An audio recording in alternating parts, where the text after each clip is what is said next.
Welcome to another episode of the Medici Effect. While I was in Toronto, of course I had to visit my friends, I took the opportunity to talk to Lisa Webb. Those of whom may not know of her, she's been around in the communities for quite some time. I've known her now since, I guess, going on about 14 years, 15 years, somewhere up in there. Anyway, so let's take a look at our conversation and just some blooper reels that may have to come out of this. Anyway, I hope you enjoy. It was a really good conversation, and yeah, let's take a look. Okay, recently as in the past team, we've come across a couple scenarios where people are taken advantage of for religious or even the metaphysical or, for guidance, and I'm using that very loosely, and took advantage of people in them by taking money from them. I know that as past, when we do an investigation, we don't charge. I don't charge for my lectures. I don't charge to help people out. I personally have a problem with that. Mm-hmm, mm-hmm. How do you feel about someone coming to a home and says, I can cleanse this home for $3,000? Mm-hmm.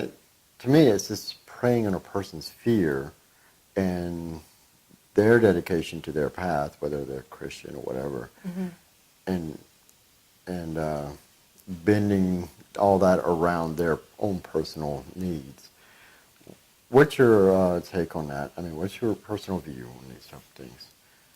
Definitely when it comes to like home cleansing, exorcism, spiritual stuff, making a home safe, or anything that's, I want to say, detrimental to a family, why should someone charge for that? That is quite disturbing, because this is someone is reaching out for help for something they need for their just everyday, I want to say survival, but basic comfort. They could have kids there, their family, or whatever. So, charging thousands of dollars is ridiculous. Depending on the city that you're in, there's lots of new age stores or spiritual groups that have popped up, and they're charging a ridiculous amount of money to attend a ritual, to attend a feminist or women's only group workshop. Now, one thing that the community does need is we need to value our spirituality. We need to be able to put a monetary value to the services that we provide, yes. But to attend, something for the full moon and it's $75 to $100 is quite exorbitant, and there's really no reason to do that, other than you're only going to attract a certain type of person, right? You're going to have a practitioner that's been doing this for 20 years.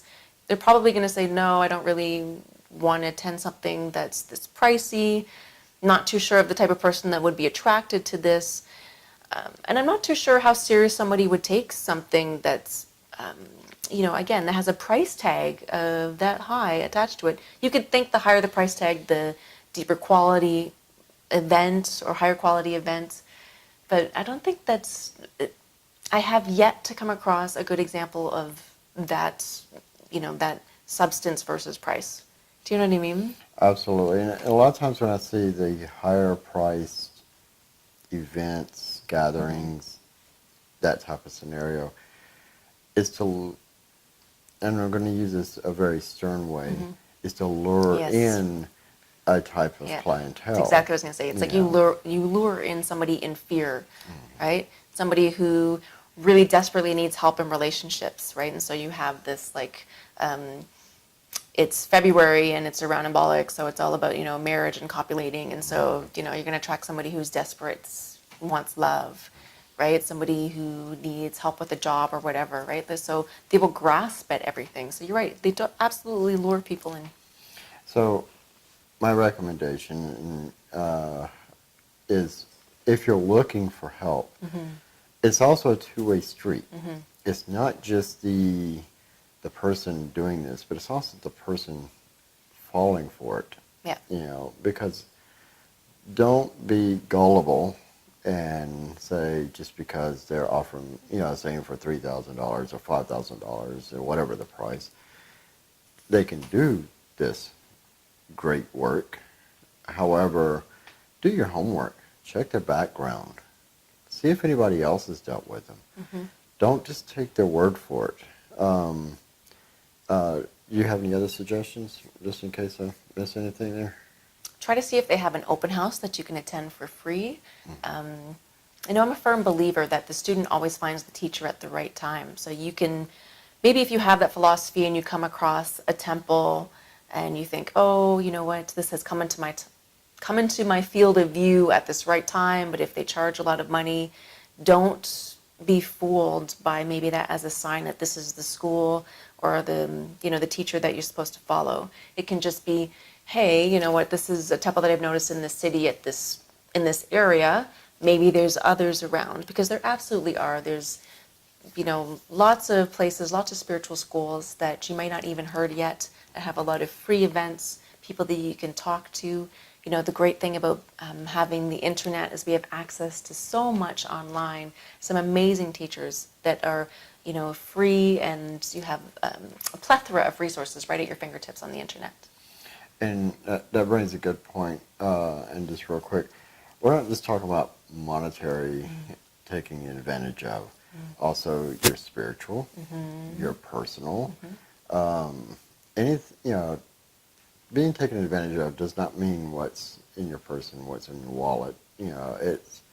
There's a lot more that can be taken away from you, and your pride. Don't let, if the very second you get that gut feeling, Yeah. it means you're not supposed to be there, and let it guide you. But if you feel like you're connected and this is the right place and you've done your homework, just saying, and at that point, then there may be room to grow.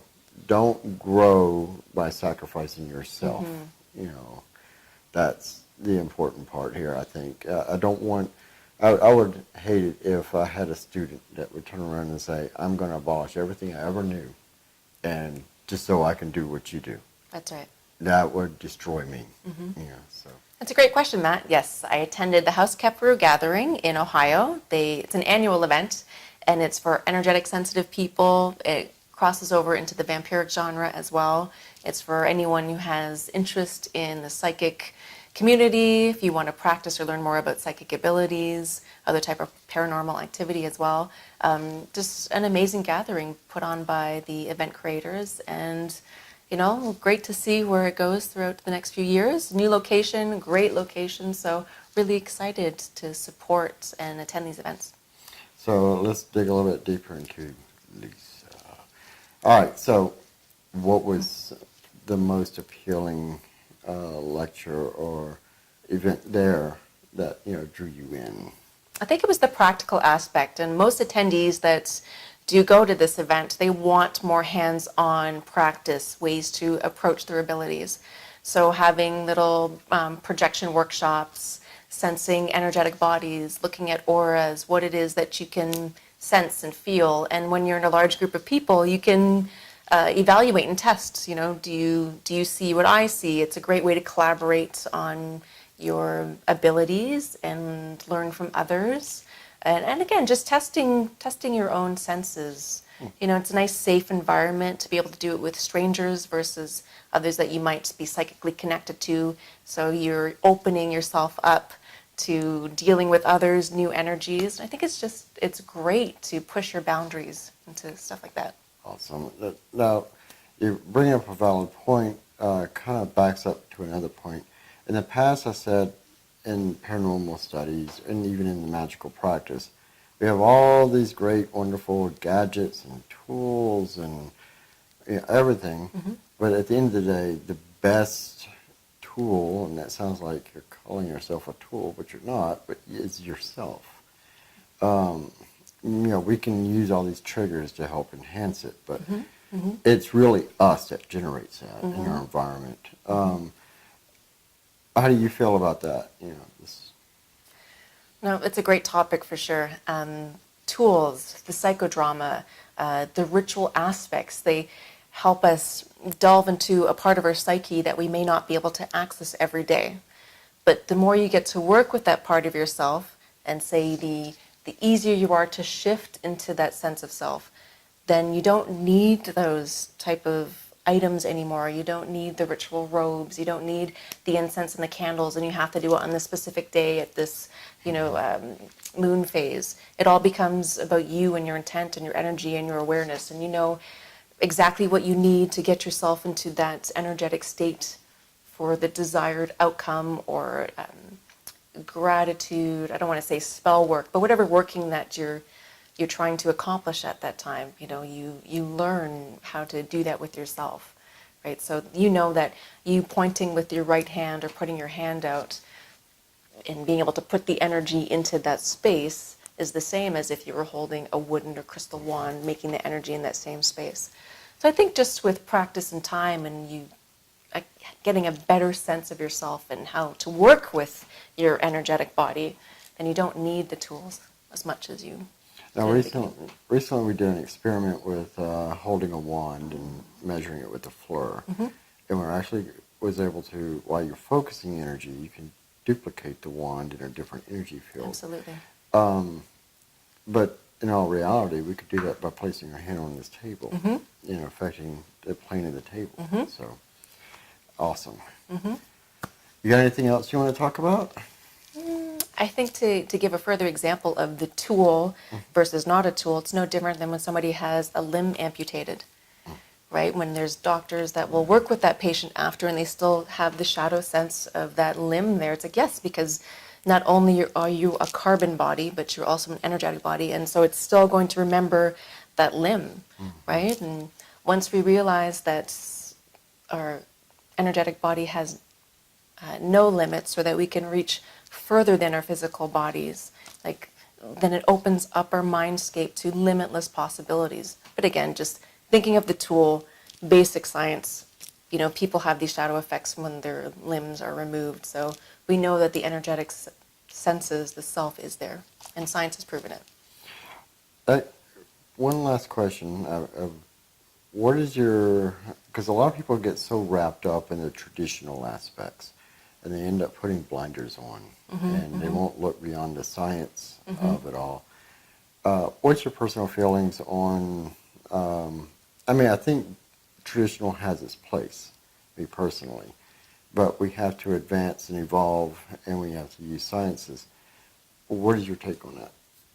I think traditions had its time, mm-hmm. but as we move forward from this day on, or this age, we are becoming so reliant on technology. Technology is becoming so important in our daily lives that everything is kind of speeding up. Do you know what I mean? It's not that time is escaping us, but 100 years ago, nobody would have ever believed that you could reach thousands of people in a second. And nowadays we can. So what I mean is that this time is speeding up. So traditions kind of have to move to the wayside because everything is evolving, right? You've got to find a way to access certain things without the limitations of being stuck in traditional aspects. And it can be, if you're referring to religious or spiritual traditions, it's like the God from 100 years ago protected borders. The God that we need nowadays is somebody that is borderless and is supposed to be welcome to everybody. So tradition needs to go to the wayside. Okay. And I know you've done some videos. Mm-hmm. Do you have a YouTube channel set up for those videos? Or? No, right now I do not have a YouTube channel for any of the video work that I put out on my Facebook channel. It's really only for people, trusted people and students and small members within particular communities to view these videos. But who knows? Maybe I will expand and put my teachings and general information out there. So who knows? I know I've personally enjoyed them Thank you. immensely. And if anytime you want to see a clip of it, I can include it with this. I know a lot of people really enjoy watching it. Thank you. Okay. Something to consider for sure. Thank you very much, Lisa. Thank you very much.